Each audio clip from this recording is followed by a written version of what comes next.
자, 오늘 우리가 두 본문을 화면을 통해서 같이 한번 합독을 해봤는데요. 두 본문 다 하나님께서 함께 하신다라는 임마누엘에 대한 말씀입니다. 그리고 그 위치를 보니까 하나는 마태복음 1장이고요. 하나는 마태복음 28장입니다.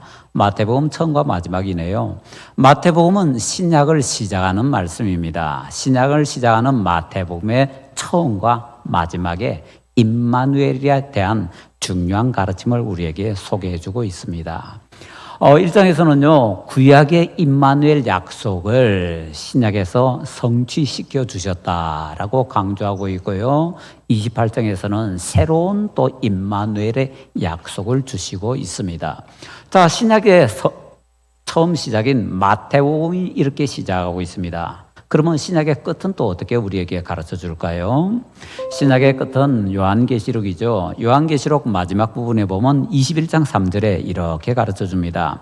내가 들으니 보좌에서 큰 음성이 나서 이르되 보라 하나님의 장막이 사람들과 함께 있음에 하나님이 그들과 함께 계시리니 그들은 하나님의 백성이 되고 하나님은 친히 그들과 함께 계셔서 그러고 보니까요, 임마누엘에 대한 약속이 또 요한계시록 마지막에 또 실려 있습니다.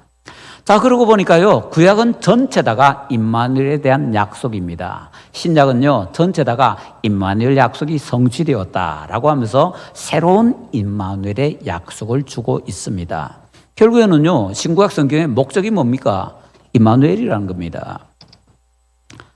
성경을 주제 중심으로 나누게 되면요, 가장 큰 주제 중에 하나는 창조, 타락, 구속이라는 겁니다. 그냥 창조, 타락, 구속 그렇게만 하지 말고 창조, 타락, 구속 그것의 가장 중요한 목적이 뭔가 한번 살펴보십시다.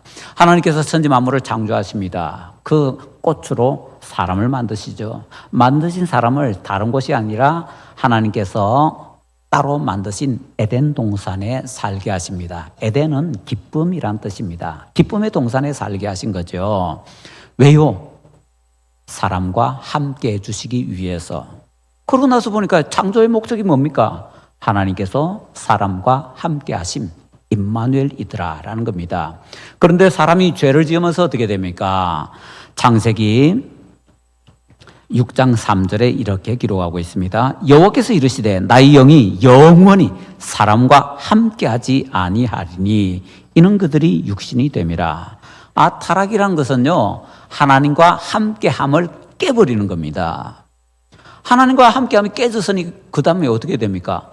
회복을 해야 되잖아요. 그 회복이 뭡니까? 구원입니다. 그래서 구원은요, 하나님과 함께함을 다시 한번 회복시켜 주는 겁니다. 그러고 나서 다시 정리를 해보면요, 성경의 목적이 임마누엘입니다. 창조의 목적이 임마누엘입니다. 그리고 구원의 목적이 임마누엘입니다. 모든 것이 가장 핵심, 가장 중요한 것이 뭐냐? 하나님께서 사람들과 함께 해주시는 것, 하나님의 임재, 임마누엘이더라 하는 것입니다. 자, 하나님의 함께 하심이라는 주제가 우리 사람들에게 왜 이렇게 중요할까요? 이거는 간단합니다. 말씀드렸습니다. 하나님께서 함께 해주시는 것이 구원이 되기 때문입니다. 하나님께서 떠나가시면은요, 그게 심판입니다. 그게 바로 멸망입니다.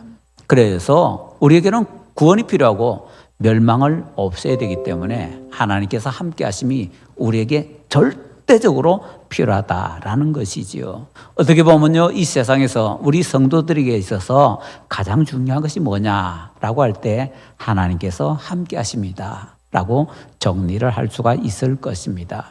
자, 그리고 더 나가서 이 하나님께서 함께 해주시는 것은 우리 성도들의 삶에 있어서 가장 중요한 밑바탕 환경이 되지만은요, 또 더 나가서 우리 성도들이 세상에 살면서 뭔가 잘 되고 성공하고 형통해야 되겠는데 그 비결이 뭐냐? 그 비결이 바로 하나님께서 함께 해주십니다 라고 또 성경은 우리에게 가르쳐주고 있습니다. 자, 그것을 어디에서 제일 잘 가르쳐주는가? 성경의 첫 번째 책인 창세기에서 이것을 가장 잘 가르쳐주고 있습니다. 창세기에는요, 여러 가지 내용이 많이 실려 있지만 가장 중요한 것은 족장들입니다. 족장 하면은 아담부터 시작해서 다 족장이라고 그건 아니고요. 믿음의 족장은 아브람부터입니다. 아브람, 이삭, 야곱, 요셉 이 네 명을 믿음의 족장이라고 합니다. 그럼 그 앞에는요, 족장 이전 시대, 노아 같은 사람은요, 족장 이전 시대, 이렇게 정리를 하면 되겠습니다. 가장 중요한 사람들이 믿음의 조상들, 이 족장들이니까 이 족장들이 세상에 살 때 형통했는데 그들의 성공의 비결이 뭐냐 한번 보자라는 거죠. 굉장히 많은 성경 구절이 있습니다만은 그 대표적인 한 구절 정도만 제가 소개하고 읽어드리겠습니다. 아브라함의 형통 비결이 뭐냐? 창세기 17장 4절은 이렇게 가르쳐 줍니다. 보라, 내 언약이 너와 함께 있으니. 하나님의 언약이 아브라함과 함께 있다는 건 뭡니까? 하나님이 아브라함의 하나님이 되어주시고 아브라함이 하나님의 백성이 된다는 건데요, 이건 함께 해주신다는 겁니다. 결국에는 그것이 아브라함의 형통 비결입니다. 너는 여러 민족의 아버지가 될지라. 하나님께서 함께 해주셔야만 아브라함은 여러 민족의 아버지가 될 수 있고 복을 전파하는 복의 통로가 될 수가 있었습니다. 아브라함의 형통 비결 딱 하나입니다. 하나님께서 함께 해주시는 것. 그러면 그의 아들 이삭은 형통 비결이 뭘까요? 창세기 26장 3절 4절은 이렇게 우리에게 소개합니다. 하나님께서 이삭에게 주시는 말씀입니다. 이 땅에 거류하면 내가 너와 함께 있어 네게 복을 주고 내가 이 모든 땅을 너와 네 자손에게 주리라. 내가 내 아버지 아브라함에게 맹세한 것을 이루어 네 자손을 하늘의 별과 같이 번성하게 하며 이 모든 땅을 네 자손에게 주리니 네 자손으로 말미암아 천하 만민이 복을 받으리라. 이삭의 형통 비결이 뭡니까? 하나님께서 함께 하심입니다. 그러면 그의 아들 야곱은 형통 비결이 뭘까요? 창세기 28장 13절부터 15절까지 해서 이렇게 우리에게 가르쳐 줍니다. 또 본즉 여호와께서 그 위에 서서 이르시되 나는 여호와니 너의 조부 아브라함의 하나님이요 이삭의 하나님이라. 네가 누워있는 땅을 내가 너와 내 자손에게 주리니 내 자손이 땅의 티끌같이 되어 내가 서쪽과 동쪽과 북쪽과 남쪽으로 퍼져나갈지며 땅의 모든 족속이 너와 내 자손으로 말미암아 복을 받으리라. 그 다음에요, 내가 너와 함께 있어 내가 어디로 가든지 너를 지키며 너를 이끌어 이 땅으로 돌아오게 할지라. 내가 네게 허락한 것을 다 이루기까지 너를 떠나지 아니하리라. 야곱의 형통 비결이 뭡니까? 임마누엘입니다. 형과 아버지를 속이고 나서 형이 죽이려고 하니까 죽음을 피하기 위해서 야곱이 야반도 좋아하잖아요. 그때 저 들판에서 들짐 소리를 들으면서 두려워 떨면서 졸면서 자고 있을 때 그 베델에서 하나님께서 나타나서 주셨던 약속의 말씀이 임마누엘이었다라는 것입니다. 놀랍게도요, 하나님의 임재에 대해서 가장 많은 말씀을 하나님께서 주시고 그렇게 되었다라는 것이 소개되고 있는 사람은 야곱입니다. 야곱은 꾀쟁이로서 자기 꾀로 산 것 같은데요, 그게 아니고요, 야곱의 인생에서는 하나님께서 함께 하셨기 때문에 야곱이 형통했다라는 것이 수없이 많이 기록이 되어 있습니다. 족장들 가운데서 하나님께서 함께 해주셨다는 것이 가장 많이 기록된 사람 야곱입니다. 그러니까 야곱의 인생 비결, 성공 비결이 뭐냐? 딱 하나입니다. 하나님의 임재 그 자체였습니다. 그러면 야곱의 아들 요셉은 또 어떻습니까? 야곱의 인생에서 하나님의 임재가 얼마나 그를 형통하게 만들어줬는지 소개를 굉장히 많이 했잖아요.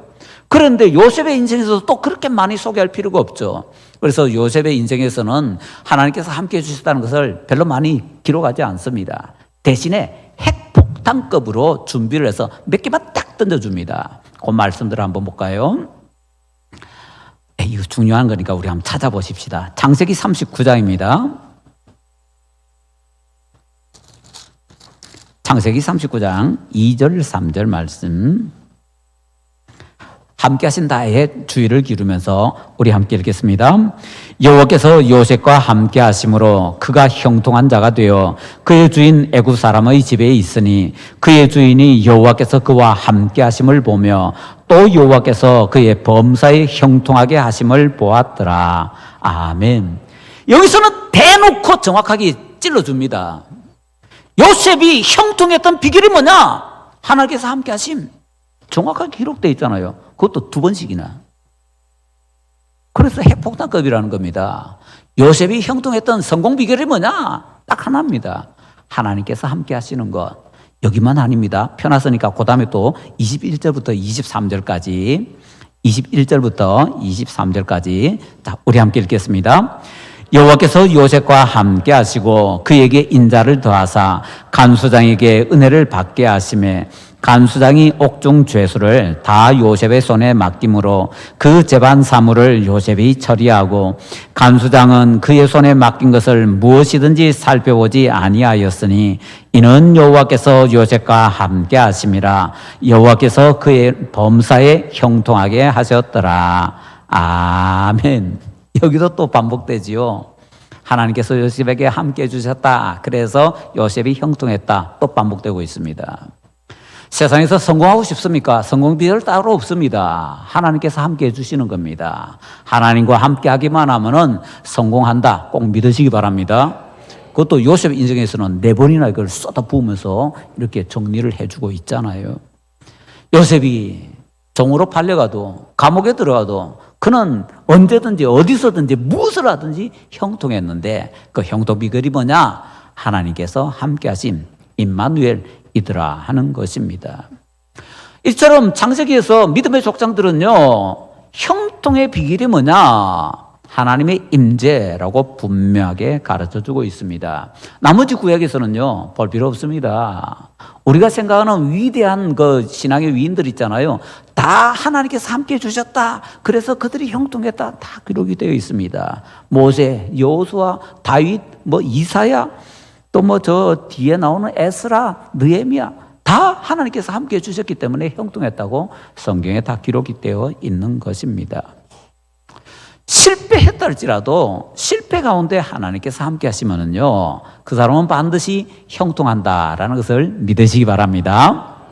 자, 성경 전체가 이렇게 하나님께서 함께 하신다는 임재의 약속과 그 성취에 대한 기록입니다. 그렇다면 우리 신자들의 삶에 있어서 가장 중요한 게 뭘까요? 하나님의 임재입니다. 그리고 하나님께서 나와 함께 하셔라는 임재의 확신입니다. 그러기 때문에 부활하신 예수님께서 제자들에게 유언급으로 주신 말씀이 볼지어다 내가 세상 끝날까지 너희와 항상 함께 있으리라, 이 말씀인 겁니다. 그냥 괜히 튀어나오는 게 아닙니다. 예수님께서 바로 이것을 위해서 세상에 오셨기 때문에 구원이라는 것은요, 죄인인 내가 죄 씻음 받고 하나님과 함께하는 것이고 하나님과 함께함을 통해서 형통하게 되는 것, 이게 바로 가장 중요한 것이더라 하는 사실입니다. 이 말씀을 주시는 예수님은 어떤 분이라고 예수님께서 친히 자신을 소개하십니까? 그 앞에 마태복음 28장 18절에 하늘과 땅의 모든 권세를 가진 분이라고 소개를 하십니다. 그 이전에는요, 사람들이 침 뱉으면요, 예수님께서 그 침을 맞으셔야 됐습니다. 채찍을 때리면요, 맞으셔야 됐습니다. 십자가에 못 박으면요, 못 박히고 죽임을 당하셔야 됐습니다. 너무나 연약한 분이었습니다. 그런데 그것을 통해서 이제 구원의 모든 기초를 다 완성하신 이후에 내가 세상 끝날까지 이렇게 비루한 모습으로 있을 것이 아니다라는 걸 보여줍니다. 이제는 그것을 통해서 하늘과 땅의 모든 권세를 가졌기 때문에 하늘과 땅의 모든 권세를 가진 만왕의 왕으로서 내가 너와 함께 해줄게, 이 말씀입니다. 우리가 비록 초라하고 보잘것없는 사람이라 할지라도 누군가 내 빽이, 그것도 거대한 사람이 내 빽이 되어주면 괜히 어깨 올라가잖아요. 큰 소리 못 치는 사람이 괜히 큰 소리 치게 되잖아요. 우리에게 세상에서 가장 높은 분이 빽이 되어주신다는 말씀이 나와 함께 해주신다는 그 약속의 말씀이다 하는 것입니다. 자, 그렇기 때문에 이 말씀은요, 예수님께서 친히 내 빽이 되어주신다는 소중한 말씀이기 때문에 이 말씀을 통해서 우리는 반드시 임재의 확신 가져야 된다라는 것이지요. 예수님께서 승천하시게 되면요, 이제 제자들은 세상으로 나가서 예수님께서 십자가에 못 박혀 죽음을 당하셨지만 다시 살아나셨다라는 것을 증언해야 됩니다. 그런데 증언하는 과정에서 자기들도 십자가에 못 박혀 죽임을 당할지 모릅니다. 얼마나 두렵겠습니까? 얼마나 떨리겠습니까? 그래서 예수님께서 항상 도와주겠다라는 약속을 주시기 위해서 주신 말씀이 내가 세상 끝날까지 너희와 항상 함께 있겠다, 바로 이 임재의 약속이라는 것입니다. 제자들은요, 이 말씀을 믿었습니다. 이 말씀을 확신했습니다. 그리고는 세상에 나가서 주님의 말씀을 전하니까 그 제자들을 통해서 병든 자들이 막 벌떡벌떡 일어납니다. 걷지 못하던 사람이 일어나서 걷고 뛰입니다. 그리고 죽은 자가 막 살아납니다. 제자들의 모든 능력과 표적의 근원이 뭡니까? 비결이 뭡니까? 예수님께서 함께 하심. 그 기록이 바로 사도행전입니다. 사도행전에는요, 예수님께서 함께 하셨기 때문에 사도들이 형통했다라는 기록이 쭉 되어 있습니다. 실제로 그런 문구들이 굉장히 많이 있습니다. 사도행전 보면서 그걸 한번 보셔야 됩니다. 어떤 분들은 이렇게 얘기합니다. 사도행전의 별명은 성령행전이다. 성령께서 역사하신 행전이다. 얘기합니다. 맞습니다. 그렇지만 동시에 사도행전은 예수행전입니다. 부활하신 예수님께서 하나님 보좌 우편에만 앉아 계시는 것이 아니라 이 땅에서 제자들과 함께 해주시고 함께 해주셨기 때문에 그 결과 제자들이 형통했다. 이걸 가르쳐주는 내용이 바로 사도행전이더라 하는 것입니다. 그래서 사도행전을 딱 요약해서 한 절로 말하시오. 그러면 뭐라고 할 수 있을까요? 사도행전이 아니라 마가복음 마지막 절로 얘기할 수 있습니다. 마가복음 마지막 절 16장 20절에서 이렇게 얘기합니다. 제자들이 나가 두루 전파할세 주께서 함께 역사하사 그 따르는 표적으로 말씀을 확실히 증언하시니라. 사도행전 요약 맞죠? 제자들이 나가서 복음을 전하는데 예수님께서 함께 하셔서 표적으로 그 제자들의 증언을 다 확증해 주셨다. 정확하게 사도행전 요약인 것이지요. 신자들이 주님께 받은 바 사명을 감당할 때에 예수님께서 함께하여 주시게 되면 이런 놀라운 표적이 나타나게 되고, 그래서 구약도 형통의 비결이 하나님께서 함께하심이지만 신약도 형통의 비결이 하나님께서 함께하십니다. 정확하게 성경은 이렇게 가르쳐주고 있는 것입니다. 예전에 일제 말에 어떤 목사님이 신사참배를 반대했다가 감옥에 끌려가서 많은 고초를 당했습니다. 평양 감옥에 갇혔는데요, 한 번은 고문을 얼마나 많이 받았는지 그냥 감방에 들어가서 쓰러졌습니다. 한겨울 몹시 추울 때인데요, 평양에 얼마나 춥겠습니까? 그런데 감옥 바닥이 얼마나 찬지 매 맞아서 온몸이 터진 상태로 거기 쓰러져 있는데 터진 상처들이 막 이렇게 얼어오는 겁니다. 너무너무 춥고 너무너무 견딜 수가 없더랍니다. 그래서 그 목사님이 이렇게 기도했다고 합니다. 하나님, 너무 추워요. 저 좀 따뜻하게 해주세요. 그랬더니 갑자기 제 말이 아니라 그 목사님 말입니다. 바닥이 뜨끈뜨끈해져서 편하게 잘 수 있었다고 합니다. 그렇게 간증하는 분이 누구냐? 우리 조금 관심 있는 분들은 아는데요, 고신에서 가장 존경하는 목사님, 한상동 목사님입니다. 저는 지금도 기억합니다. 1970년, 80년대에 우리 한국교회에서 가장 인기 있었던 책들이 바로 추록 성도들의 책이었습니다. 안희숙 여사의 죽으면 죽으리라, 죽으면 살리라, 그리고 한상동 목사님의 세상 끝날까지, 이런 책들이었습니다. 그 한상동 목사님의 일대기인 세상 끝날까지에서 한상동 목사님은요, 일제 그 모진 박해를 다 이겨낼 수 있던 비결이 딱 성경 한 구절이라고 합니다. 그게 뭐냐? 볼지어다 내가 세상 끝날까지 너희와 항상 함께 있으리라. 이 말씀 때문에 자기는 그거 다 이겨냈다는 겁니다. 그 추운 겨울에 뜨끈뜨끈하게 해주셔서 감사하게 지낼 수 있었다는 고백을 그래서 그분이 하는 겁니다. 자, 그래서 한상동 목사님의 그 일대기의 제목이 뭔가 하면 세상 끝날까지. 이제 이해되시죠? 마태복음 28장 20절에 있는 그 세상 끝날까지, 그걸 책 제목으로 했던 것입니다. 그런데 혹시 성경에서 하나님께서 함께 해주셨다라는 기록이 최초로 기록된 사람이 누군지 아세요? 아브라함? 아닙니다. 누구일까요? 창세기 21장 20절에 이처럼 최초로 기록되어 있습니다. 하나님이 그 아이와 함께 계심에 그가 장성하여 광야에서 거주하며 활 쏘는 자가 되었더니, 이 사람이 누구냐? 아브라함의 서자 이스마엘입니다. 하나님께서 함께 해주셨다는 기록이 최초로 나와 있는 것이 이스마엘입니다. 그럼 여쭤보죠. 이스마엘이 성공했습니까? 형통했습니까? 아니요. 뭐죠 이게? 최초의 사례인데 왜 이렇게 시원찮죠? 우리에게 경고를 줍니다. 이스마엘은 우리에게 반면교사입니다. 하나님께서 함께 해주셔도 그 기회를 못 잡는 사람이 있을 수 있다라는 것을 보여주는 것입니다. 왜 그랬을까요? 히브리서 11장 6절을 통해서 우리는 힌트를 얻을 수 있습니다. 믿음이 없이는 하나님을 기쁘시게 할 수 없다라고요. 여기서 끝이 아닙니다. 놀랍게도 하나님께서 함께 해주시는데 어떤 사람은 해를 받습니다. 사도행전 13장 11절에 보라 이제 주의 손이 내 위에 있으니 주의 손이 내 위에 있다. 하나님께서 함께 하신다는 겁니다. 내가 맹인이 되어 얼마 동안 해를 보지 못하리라 하니 즉시 안개와 어둠이 그를 덮어 인도할 사람을 두루 구하는지라. 바울 사도가 구부르에 선교 갔을 때 구부르에 있던 박수 엘르마가 복음을 방해하고 박해합니다.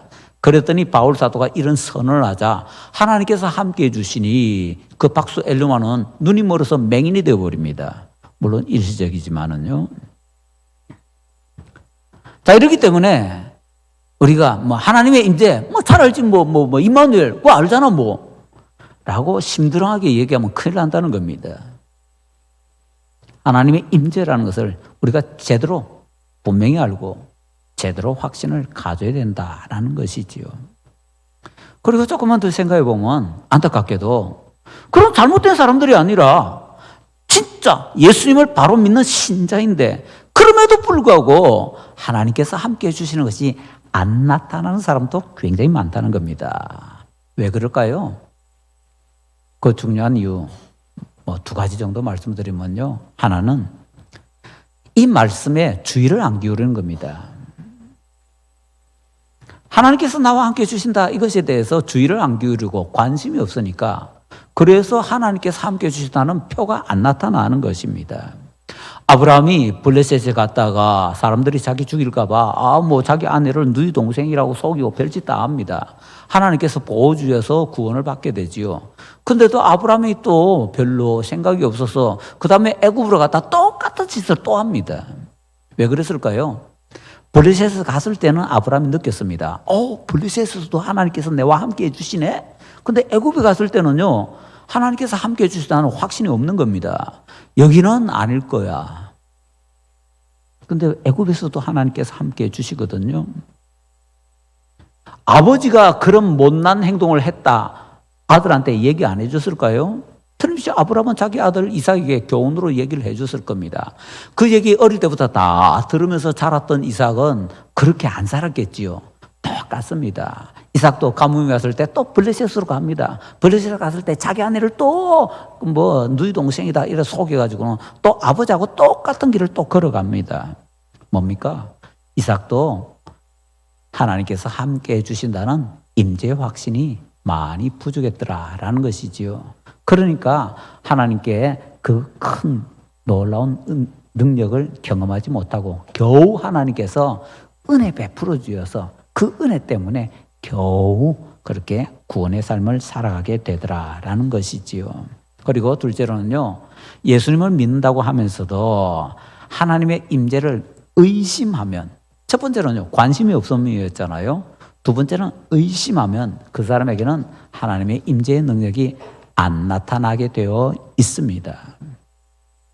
의심하는데 어떻게 나타날 수가 있겠어요? 어떤 사람들은 성경에 이런 거 해야 된다라고 사명을 주시는데 그 사명에 관심이 없습니다. 이유는요. 의심하기 때문인 경우가 굉장히 많이 있습니다. 그래서 우리는 무관심하게 되는데 무관심 그 자체 또는 의심 이런 모든 것들이 바로 하나님의 임재가 우리 삶에 능력 있게 나타난 것을 방해한다라는 것을 우리가 꼭 기억해야 됩니다. 이 시간 우리는요. 정말 정직하고 솔직하게 야곱이 베델에서 하나님이 자기 꿈에 나타나서 내가 너와 함께 해줄게 함께 해줄게 그 약속 주셨던 그날 잠에서 깨어나가지고 했던 그 고백 우리도 좀 고백을 할 필요가 있는 것 같습니다. 야곱이 뭐라고 합니까? 여호와께서 과연 여기 계시거늘 내가 알지 못하였도다. 머리로는 압니다. 하나님께서 안 계시는 곳이 없다고요. 그런데 실제 삶 속에서는요, 자기가 지금 들판에서 들심서서 울거리는 여기에서 두려워 떨면서 이제 졸면서 깨면서 하고 있을 때 야곱은요, 하나님께서 자기와 함께 해주시다가 제대로 생각을 못 합니다. 그래서 했던 말이 여호와께서 과연 여기 계신 것을 내가 알지 못했도다. 이 고백을 하는 거죠. 이게 바로 우리의 고백 아닙니까? 교회 와서 예배 드릴 때는 하나님 나와 함께 하시고 뭐 든든하게 이렇게 하는데 교회 마당만 지나가면요. 마당 지나가기도 전에 우리 예배당 나가기도 전에 예배 마치면서부터 그것이 점점 사라져가지고는 그런 경우가 얼마나 많이 있습니까? 그래서 이 시대에 우리는 좀 영적인 잠을 깨야 됩니다. 영적인 잠에서 깨어서 야곱처럼 내가 알지 못하였다 고백하면서 다시 한번 하나님께서 나와 함께 해주신다고 약속해 주셨고 그 약속을 지금 지켜주고 계셔 확신을 가질 필요가 있다라는 것입니다. 어떤 중국인 형제가 이제 예수님을 처음 믿게 되었습니다. 이름이 로우라는 사람인데요. 이 사람이 영어 성경을 읽게 되었습니다. 그랬더니 마태복음 28장 20절에 이렇게 되어 있는 겁니다. 로우야, 내가 세상 끝날까지 너와 항상 함께 있으리라. 이 사람이 흥분했습니다. 우와, 성경에 하나님께서 자기 이름을 부르면서 로우야, 자기 이름을 부르면서 자기에게 항상 함께 있어주겠다고 약속을 해주시는 겁니다. 이 사람이 두 가지에 있어서 오해를 했거든요. 하나는요, 영어로 low라고 할 때 그 low 뜻에는 보라. 이거는 관심 집중해라. 절대로 놓치면 안 돼. 이런 신호거든요. 그런데 예수님께서 low, 보라라고 말씀하신 것을 low, 자기 이름으로 들은 겁니다. 이 사람은. 그래서 오, low야 라고 말씀하신다라고 오해했고 처음에는. 그 다음에 두 번째는요. 내가 너희와 복수입니다. 영어에서 you라는 것은 복수도 되고 단수도 되잖아요. 너희와 함께 있으리라 말씀하셨는데 너와 함께 있으리라 단수로 이 사람은 또 오해한 겁니다. 그래서 이 사람은 보라, 내가 세상 끝날까지 너희와 항상 함께 있으리라 이 말씀을 low야, 내가 세상 끝날까지 너와 함께 있으리라 오해를 한 겁니다. 그런데 그 사람은요 그 말씀을 믿고 그대로 힘있게 살았습니다. 와, 하나님 내와 함께 해주신다고 성경에 기록해 놓았는데 내가 그렇다면 당당하게 살아야지. 하나님 내 편인데. 그리고는 정말 멋있게 살았다라고 합니다. 비록 오해했지만은 그는 핵심은 제대로 짚었던 겁니다. 주님께서 나와 함께 하신다는 것, 그것을 확실히 믿고 확신을 가진다는 것 굉장히 중요하다라는 것입니다.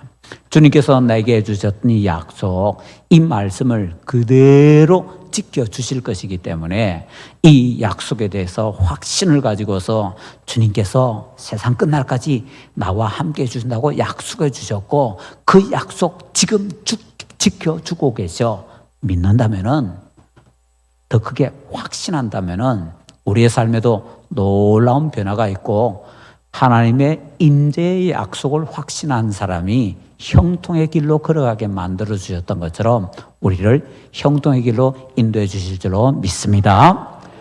세상이 뒤집어지고 있습니다. 대한민국이 뒤집어지고 있습니다. 이런 때 2025년 새롭게 시작하는데요. 2025년 홀로 시작하지 마시고 예수님과 함께 시작하는 그걸 제대로 깨달아 알고 확신을 고백하며 시작하는 우리 모든 성도님들 되시기를 예수님 이름으로 축원합니다.